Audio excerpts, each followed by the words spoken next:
Students, इस lecture में हम ग्रैंड कैनोनिकल एंसेंबल और कैनोनिकल एंसेंबल के जो पार्टीशन फंक्शंस हैं उनको ड्राइव करेंगे, उनकी प्रोबेबिलिटी डिस्ट्रीब्यूशन फंक्शन को देखेंगे और उनके जो पार्टीशन फंक्शंस हैं उनको हम ड्राइव करेंगे. So for grand canonical and canonical ensemble we will discuss their partition functions and their probability distribution.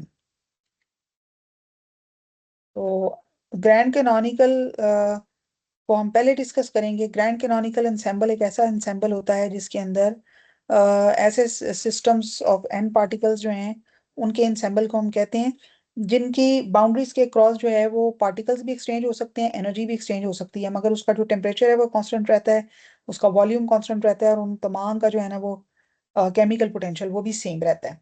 सो इस सूरत में जो कांस्टेंट्स हैं वो हैं टेम्परेचर, वॉल्यूम और chemical potential available to every system. और जो ये कांस्टेंट्स हैं और जो वेरिएबल्स हैं वो यानी कि वो एंसेंबल जो है उसमें पार्टिकल्स एक्सचेंज हो सकते हैं, उसमें वो पार्टिकल अपनी एनर्जी एक्सचेंज कर सकते हैं. अच्छा, अब इसके अंदर अगर हम एक ग्रैंड कैनोनिकल एंसेंबल को अगर किसी हीट रिजर्वायर के साथ हम कहते हैं कि ये थर्मल कांटेक्ट में है, तो इसकी जो एनर्जी ऑफ आर माइक्रोस्टेट है वो ई आर है और उसकी जो प्रोबेबिलिटी होगी उसको हम फाइंड आउट करेंगे. सिस्टम की जो टोटल एनर्जी है, जो रेजरवायर की जो एनर्जी है वो उसकी chemical potential into the number of particles, यानी कि जो टोटल एनर्जी है वो chemical potential number of particles से मल्टीप्लाई करें तो ये उसकी टोटल एनर्जी आ जाएगी. ठीक है. अच्छा, अब इसका जो प्रोबेबिलिटी का फॉर्मूला है it is bit different from canonical probability distribution function. और यहाँ पे हम उसको डायरेक्ट एज्यूम करेंगे. We will not go into the derivation of this formula. It is rather simpler, यानी कि rth माइक्रोस्टेट की जो प्रोबेबिलिटी है वो होगी constant into E minus beta E R minus E.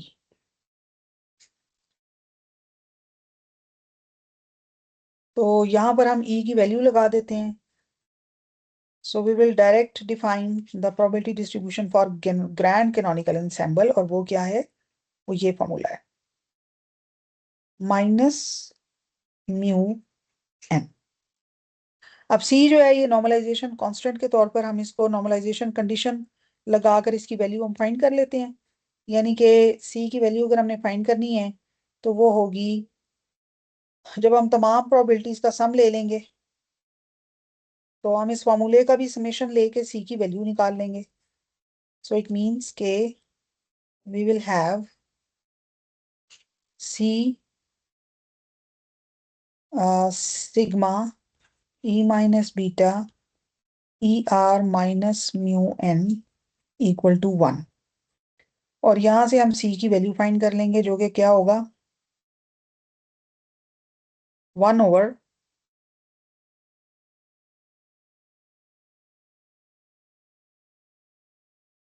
that would be 1 over e minus beta e r minus mu n.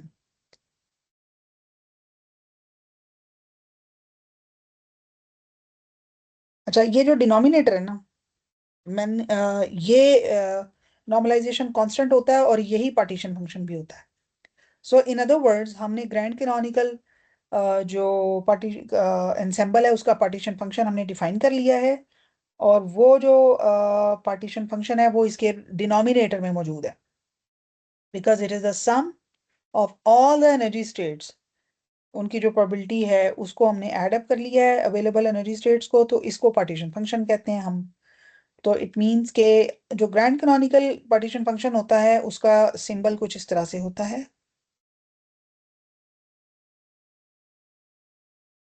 ये partition function है grand canonical ensemble का और वो ये डिनोमिनेटर की वैल्यू होगी.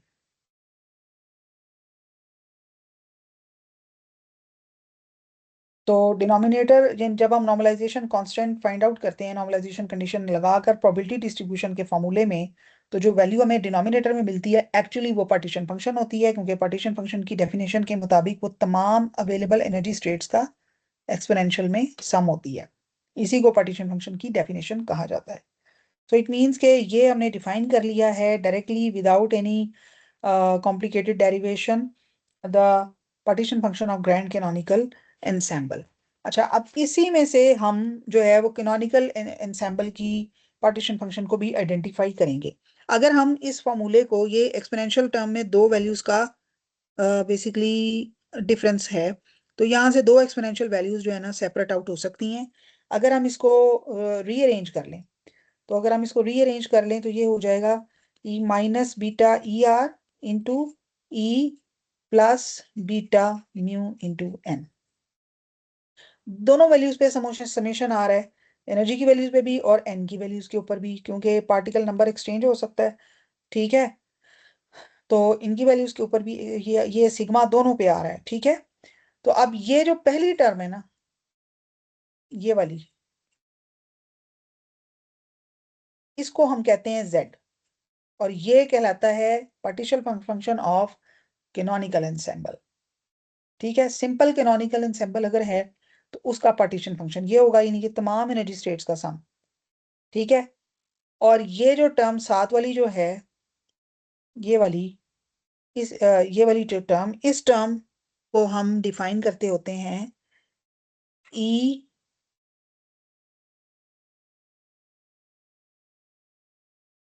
ई is equal, sorry, E raise to the power beta mu, सिर्फ इसको हम z कहते हैं। ठीक है, और इसका नाम है फ्यूगेसिटी, इसको कहा गया है।